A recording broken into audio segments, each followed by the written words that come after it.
คิดจะเติมเกมคิดถึง Nario เกมบริการเติมเกมสะดวกรวดเร็วปลอดภัยได้มากกว่าเติมเองลิงก์อยู่ใน description เลยนะครับตอนนี้ทางร้านมีโปรโมชั่นอยู่นะครับเพียงแค่คุณเติมเพชรแพ็คใดก็ได้กับร้าน Nario ครับ1แพ็คคุณจะได้รับ1สิทธิ์ในการสุ่ม VIP ครับผมโดยที่เราจะทำการสุ่มผู้โชคดีทุกๆสิ้นเดือนครับอย่าลืมมาร่วมสนุกกันนะสวัสดีครับผมแอลจาก Channel Mr. L ครับสำหรับคลิปวันนี้ครับผมจะมาทดสอบเกี่ยวกับสกิล Reflect Shield ของอาชีพพาลาดินครับผมโดยที่ตรงนี้นะครับก็มีลูกเพจท่านหนึ่งนะเขาถามผมเข้ามานะครับว่าสกิล Reflect Shield เนี่ยครับมันดูเหมือนเป็นสกิลโจมตีเลยทีนี้การที่เราจะดันดาเมจสะท้อนของ Reflect Shield ให้แรงขึ้นได้เนี่ยมันจะต้องใช้ตัวคูณในส่วนของค่าพลังป้องกันเหมือนกับที่เราดันดาเมจสะท้อนทั่วๆไปหรือมันจะใช้ในส่วนของพวกตัวคูณดาเมจกันแน่เพราะว่ามันดูเหมือนสกิลโจมตีครับอันนี้เป็นคำถามที่น่าสนใจมากๆวันนี้ผมก็เลยจะมาทดสอบให้เพื่อนๆดูกันนะแล้วก็แอบสปอยนิดนึงนะครับผลลัพธ์ที่ได้ออกมาเนี่ยถือว่าค่อนข้างน่าสนใจมากเลยทีเดียวโอเคครับก่อนอื่นมาทำความรู้จักสกิลกันก่อนเนาะสกิล Reflect Shield ครับเป็นสกิลของอาชีพพาลาดินครับจะเป็นอาชีพที่เป็น High Class เนาะโดยที่ตัว Reflect Shield นะครับมันจะสามารถสะท้อนดาเมจออกไปได้เมื่อเราได้รับดาเมจการโจมตีเป็นกายภาพครับผมระยะประชิดไม่ว่าจะเป็นจากการโจมตีธรรมดาหรือว่าจากสกิลครับโดยดาเมจเบสที่สะท้อนออกไปเนี่ยมันก็จะขึ้นอยู่กับ Max HP ของเราครับผมเป็น 0.15% ของ Max HP เราถ้าเกิดศัตรูฝั่งตรงข้ามนะครับโจมตีมาติดสกิลออโต้การ์ดของเราก็ยังสามารถสะท้อนดาเมจออกไปได้อยู่ดีครับผมโดยที่ดาเมจตัวนี้ครับมันสามารถเพิ่ม3%ขึ้นไปได้จากอาวุธเงาด้วยมันจะมีบัฟอาวุธเงาอยู่ตรงนี้นะครับดัน3%ดาเมจขึ้นรวมทั้งมีดีบัฟศัตรูด้วยนะครับถ้าอยากรู้รายละเอียดเกี่ยวกับพวกสกิลของสายโล่เพิ่มเติมเนี่ยผมได้ทำคลิปเกี่ยวกับอาชีพสายโล่เอาไว้เรียบร้อยแล้วนะครับผมโอเคครับทีนี้ครับผมถ้าเกิดว่าเราจะเอาสกิลนี้มาเทสเนี่ยเราจะทดลองยังไงดีจะรู้ได้ไงว่าดาเมจมันทำงานยังไงครับการทดลองเริ่มต้นครับผมก็ได้ทำการถอดของตัวผมออกเกือบหมดครับเหลือชุดเอาไว้นิดหน่อยแล้วก็เหลืออาวุธไว้ให้มันพอจะใช้สกิลได้นะครับแล้วก็โล่ที่ผมใส่อันนี้ครับก็คือใส่ให้เพื่อสกิลสะท้อนมันทำงานและผมก็เลือกโล่ที่มันไม่มีตัวคูณในส่วนของทั้งค่าพลังป้องกันพลังโจมตีที่ตรงสายแล้วครับเพื่อที่จะดูว่าดาเมจพื้นฐานของการสะท้อนตอนแรกของผมเนี่ยผมสามารถทำได้ที่ครั้งละเท่าไหร่ครับผมโดยที่การทดลองของผมครับผมก็จะให้มอนสเตอร์เนี่ยเริ่มโจมตีผมครับตอนนี้ดาเมจสะท้อนที่ผมทำได้อยู่ที่ครั้งละ318เนาะทีนี้ครับผมก็จะทำการทดลองครับทดลองที่1ครับผมก็คือถ้าเกิดว่ามันเหมือนสกิลสะท้อนทั่วไปครับผมจะลองเพิ่มค่าดาเมจรีดักชันของผมเข้าไปซึ่งผมก็มีโล่เลเวล10อยู่หลายอันเลยครับผมก็จะใส่เป็นโล่นี้ครับ Max HP ของผมเท่าเดิมแปลว่าตัวคูณดาเมจพื้นฐานไม่เปลี่ยนถ้าเกิดรีดักชันตัวนี้มีผลครับผมจะต้องสะท้อนแรงขึ้นครับผมดาเมจสะท้อนก็ยังเป็น318อยู่เท่าเดิมครับ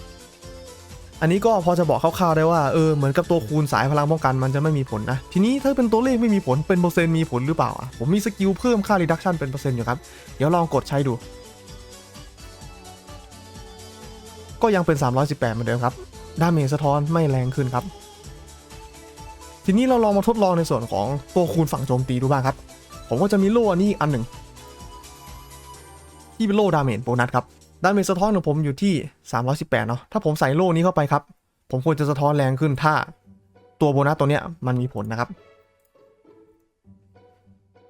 ดาเมจสะท้อนกลายเป็น334ครับมาสะท้อนแรงขึ้นแล้วถ้าเกิดเพื่อนๆสังเกตตัวเลขดูดีๆนะครับดาเมจสะท้อนของผมเนี่ยมันสะท้อนแรงขึ้นมา16หน่วยตรงๆเหมือนกับที่ค่าดาเมจโบนัสเนี่ยมันให้ผลเลยครับเอาละทีนี้ถ้าเกิดว่าเป็นตัวคูณฝั่งโจมตีแล้วก็เราจะทดสอบยังไงดีการทดลองที่1ของผมครับผมจะทำการเพิ่มค่า Attack เป็น Attack พื้นครับผมเข้าไปเฉยๆโดยที่ผมจะทำการใส่นี่ครับเป็นแหวนลดไล่อันนี้เพิ่มค่า Attack พื้นเข้าไป19หน่วยแล้วดูว่าผมจะสะท้อนแรงขึ้นหรือเปล่านะตอนนี้ดาเมจสะท้อนของผมอยู่ที่334นะครับใส่แหวนลดไล่1ข้างเพิ่ม P Attack ก็ยังเป็น334เหมือนเดิมแปลว่าค่า Attack พื้นฐานเนี่ยไม่มีผลตอนเรื่องของดาเมจสะท้อนเนาะทีนี้ครับถ้า Attack พื้นฐานไม่มีผล Attack เปอร์เซ็นต์ล่ะมีผลหรือเปล่าถอดแหวนอันนี้ออกมาก่อนผมมีทาริสอันนี้อยู่ครับแอทแทกพื้นฐานแล้วไม่ต้องไปมองละมันไม่มีผลทาริสอันนี้มีแอทแทกเปอร์เซ็นต์อยู่ 16% ครับลองใส่เข้าไปดูสิดาเมจสะท้อนก็ยังเป็น334เหมือนเดิมตรงนี้ก็แอทแทกเปอร์เซ็นต์ก็ไม่มีผลเช่นกันนะครับเอาล่ะเราถอดอันนี้ออกต่อไปเราจะมาลองอะไรกันดีล่ะทีนี้เรามาลองค่าเพนดูดีกว่า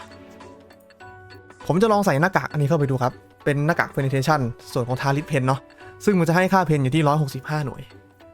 ค่าเพนตัวนี้ครับต่อให้เป็นพื้นฐาน เดี๋ยวเป็นค่าเปอร์เซ็นต์สุดท้ายแล้วตัวพื้นฐานมันจะถูกแปลงเป็นเปอร์เซ็นต์แล้วมาบวกรวมกันอยู่ดีการจะเพิ่มเป็นรูปแบบไหนเนี่ยก็คือค่ามันเท่ากันครับเรามาดูกันดีกว่าครับว่ามันจะแรงขึ้นหรือเปล่า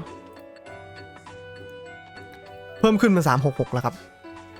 ตอนนี้ก็กลายเป็นว่าค่าเพนก็มีผลกับการสะท้อนเหมือนกันตัวคูณของฝั่งพลังโจมตีมีผลไปละ2ตัวก็คือส่วนของค่าเพนกับส่วนของค่าโบนัสที่เป็นตัวเลขแล้วโบนัสเปอร์เซ็นต์ล่ะสำหรับโบนัสเปอร์เซ็นต์นะครับผมจะทดลองแบบนี้ผมจะใส่ตัวกระดิ่งอันนี้เข้าไปก่อนหนึ่งครั้งแล้วผมก็มีการ์ดมารินสเฟียร์ที่ผมถอดเอาไว้อยู่ครับโบนัส 6% ก่อนอื่นมาดูก่อนว่าสะท้อนตอนแรกมีค่าเท่ากับเท่าไหร่ตอนนี้อยู่ที่404เนาะใส่มารินเข้าไปถ้าเกิดมันมีผลมันต้องแรงขึ้นครับกลายเป็น422ครับผมพีดาเมจโบนัสในส่วนของเปอร์เซ็นต์ก็มีผลเช่นนั้นครับเอาละทีนี้แอทแทคเปอร์เซ็นต์ไม่มีผลก็จริงแต่เพนมีผลโบมีผลแล้วที่เหลือตัวคูณดาเมจมันเหลืออะไรอีกครับผมตัวคูณธาตุตัวคูณเผ่าตัวคูณขนาดใช่ไหมครับเดี๋ยวมาเริ่มจากตัวคูณขนาดก่อนแล้วกันครับผมสำหรับตัวคูณขนาดเนี่ยผมมีอาหารอยู่ครับแต่มอนที่ตีผมอยู่ตอนนี้มันเป็นขนาดกลางอาหารอันนี้ครับบวกดาเมจมอนสเตอร์ขนาดกลางครับเดี๋ยวก่อนอื่นผมถอดอันนี้ออกก่อนดาเมจสะท้อนของผมอยู่ที่334เนาะถ้าผมกินอาหารเข้าไปแล้วตัวคูณขนาดมีผลผมจะต้องสะท้อนแรงขึ้นครับดาเมจสะท้อนกลายเป็น356ครับขนาดก็มีผลครับผมแล้วธาตุล่ะมีผลไหมแล้วดาเมจสะท้อนที่สะท้อนออกไปเนี่ยมันเคลือบธาตุได้หรือเปล่า2อันนี้ทดลองพร้อมกันได้เลยครับก็คือผมจะทำการกดใบไฟครับมอนที่กำลังตีผมอยู่ตอนนี้มันแพ้ไฟครับผมถ้าเกิดว่าผมสามารถเคลือบธาตุเข้าไปในการสะท้อนของผมได้เนี่ยแล้วธาตุมีผลขึ้นมาเนี่ยครับก็บอกได้เลยครับว่าเปอร์เซ็นต์ธาตุก็ต้องมีผลเช่นกันครับดาเมจตอนแรกครับสะท้อนอยู่ที่356กินใบไฟสะท้อนอยู่ที่435ครับเพิ่มขึ้นแบบเห็นได้ชัดก็หมายความว่าดาเมจจาก Reflect Shield เนี่ยดาเมจธาตุมีผลครับแล้วก็สามารถเคลือบธาตุได้ด้วยครับผมมันเปลี่ยนไปตามธาตุอาวุธของเราครับทีนี้ครับก็จะเหลือในส่วนของตัวคูณเผานะแต่อันเนี้ยผมคงทดลองให้ไม่ได้นะครับเพราะว่าทรัพยากรที่เซิร์ฟเวอร์ไต้หวันของผมค่อนข้างจำกัดครับแต่ผมค่อนข้างมั่นใจนะเท่าที่ผมลองมาจนถึงขนาดนี้แล้วนะครับตัวคูณเผาเนี่ยมันมีผลแน่นอนครับเพราะว่าลักษณะการคิดของมันตอนเนี้ยมันเหมือนกับการคิดคำนวณดาเมจแบบพวกสกิลโจมตีธรรมดาแบบเป๊ะๆเลยทีนี้ครับมันจะเหลือตัวคูณอีกตัวหนึ่งที่ค่อนข้างคิดยากอยู่ครับก็คือในส่วนของดาเมจโบนัสครับที่เป็นไฟนอลดาเมจโบนัสและไม่ระบุสายซึ่งเราสามารถหาได้จากเซตฟ้าหรือเอฟเฟกต์เซตบางอย่างอย่างเซตขาว40เดี๋ยวผมจะทดลองนะครับว่าเอฟเฟกต์ของเซตขาว40ที่เพิ่มดาเมจตรงนี้เนี่ยจะมีผลต่อดาเมจสะท้อนหรือเปล่านะครับผมก็จะใส่เซต40ให้ครบแล้วก็ดูเลือดมอนครับอันนี้มอนเลือดน้อยสะท้อนอยู่ที่698ถ้ามอนเลือดเต็มสะท้อนอยู่ที่625มันสะท้อนไม่เท่ากันนะครับเพื่อนๆเห็นไหมตัวใกล้ตายที่มันติดโบนัสเซตของผมโดนสะท้อนแรงกว่าหมายความว่าตัวคูณดาเมจโบนัสครับที่เป็นตัวคูณพิเศษตัวเนี้ยซึ่งมันก็จะมากับพวกเซตฟ้าเซต40หรือเซต110ที่จะมาในอนาคตครับผมซึ่งมันเป็นของที่สายเพนเนี่ยนะสายสกิลสามารถใส่ได้นะครับก็สามารถดันดาเมจสะท้อนได้เช่นกันครับและทีนี้ก็ผมโอ้โหดูกันมาตั้งไกลถ้าเราใส่เซตสะท้อนธรรมดาพร้อมกับสกิลรีเฟกชิลล่ะมันจะทำงานยังไงผมจะลองดูครับผมตัวผมเนี่ยไม่มีการสะท้อนนะครับแต่ว่าผมมีเซต25อยู่ครับสามารถใส่ให้สะท้อนได้ผมก็จะใส่แหวนเพิ่มเข้าไปเพื่อให้มันครบเซตครับแล้วเรามาดูนะครับเพื่อนๆจะเห็นว่าตอนเนี้ยดาเมจสะท้อนของผมมันออกมาเป็น2ฮิตแรกเนี่ยมันมาจากสกิลรีเฟกชิลของผมครับฮิตที่2เนี่ยมันจะมาจากส่วนของเซตสะท้อนที่ผมใส่เข้าไปใหม่เป็นเซต25ครับมันจะคิดแยกกันซึ่งวิธีการคิดตรงนี้มันก็สำหรับเซต25นะครับมันก็จะสะท้อนแบบเก่าของผมก็คือการที่ผมเพิ่มค่า reduction มันจะทำให้ผมสะท้อนแรงขึ้นเดี๋ยวเราสังเกตดูง่ายๆครับดาเมจสะท้อนสกิลผมอยู่ที่435ดาเมจสะท้อนของไอตัวค่าสะท้อนปกติของผมเนี่ยที่เป็นเซตสะท้อนครับอยู่ที่65ผมจะลองเพิ่ม reduction ตัวผมครับเป็น45กับ85แล้วนะครับเห็นไหมเพราะฉะนั้นนะครับบิลตรงนี้มันก็จะไปคนละทางกันไอตรงนี้มันบอกอะไรเราครับผม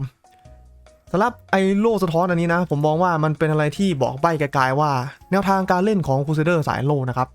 มันควรจะบิลตัวเป็นสายเลือดแล้วก็ที่เหลือในพวกตัวคูณอะไรทั้งหลายเนี่ยมันไม่ได้ทำเลือดล้วนๆไม่ได้ไปใส่ทาริสวิทล้วนๆเหมือนกับลูนไนท์แหละครับแนวโน้มมันเนี่ยคุณอาจจะต้องเน้นค่าพวกตัวคูณดาเมจอื่นเพิ่มขึ้นด้วยเพราะว่านอกจากสกิลสะท้อนอันนี้ครับที่ทำดาเมจตามพวกตัวคูณของฝั่งพลังโจมตีแล้วเนี่ยครูเซเดอร์นะครับมีสกิลอีกหลายๆสกิลครับผมที่ทำดาเมจตามเปอร์เซ็นต์แม็กเก็ตพีของเราครับ ซึ่งตรงเนี้ยมันก็เป็นสกิลโจมตีซึ่งตัวคูณดาเมจมันก็มีผลต่อเรื่องพลังโจมตีเช่นกันทีนี้ครับมันก็จะติดอยู่อย่างสุดท้ายครับก็คือเป็นอะไรที่ผมลองไม่ได้นะครับถ้าเกิดเพื่อนๆคนไหนนะครับเคยเห็นมาก็รบกวนคอมเมนต์บอกหน่อยก็ดีนะครับเพราะว่าปกติแล้วนะครับในเวอร์ชัน PC เนี่ยเวลาเราใช้สกิลเดโวชั่นไอ้พวกบัฟพาสซีฟของเราอย่างออโตการ์ดอย่างรีเฟกชิลเนี่ยมันจะผูกไปกับคนที่เราเดโวไปด้วยคือเพื่อนเราก็ได้ไปด้วยแต่สำหรับเวอร์ชันนี้ครับผมยังไม่เคยเห็นใครเล่นครูเซเดอร์จริงจังขนาดนั้นโดยเฉพาะสายโลนะ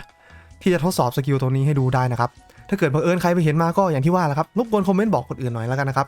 ส่วนตัวของผมคิดว่ามันไม่น่านะครับมันไม่น่าจะพ่วงตามไปด้วยแต่ถ้าเกิดว่ามันพ่วงตามไปด้วยแล้วก็มันจะเป็นอะไรที่ดีมากๆแล้วก็น่าสนใจมากๆเลยครับผมโอเคครับสำหรับข้อมูลในคลิปวันนี้ก็จะประมาณนี้นะครับผิดพลาดอะไรไปตรงไหนก็ขออภัยไว้ณที่นี้นะถ้าเกิดเพื่อนๆคนไหนยังมีข้อสงสัยอะไรอยู่นะครับก็สามารถคอมเมนต์มาคุยกันได้หรือจะอินบ็อกซ์มาคุยกันในเพจก็ได้นะครับแล้วสุดท้ายนี่นะครับถ้าเกิดเพื่อนๆเห็นว่าข้อมูลในคลิปนี้มีประโยชน์ก็รบกวนกดไลค์กดติดตามช่องของผมเอาไว้จะได้ไม่พลาดคลิปใหม่ๆนะแล้วมาเจอกันใหม่คลิปหน้านะครับสำหรับวันนี้สวัสดีครับ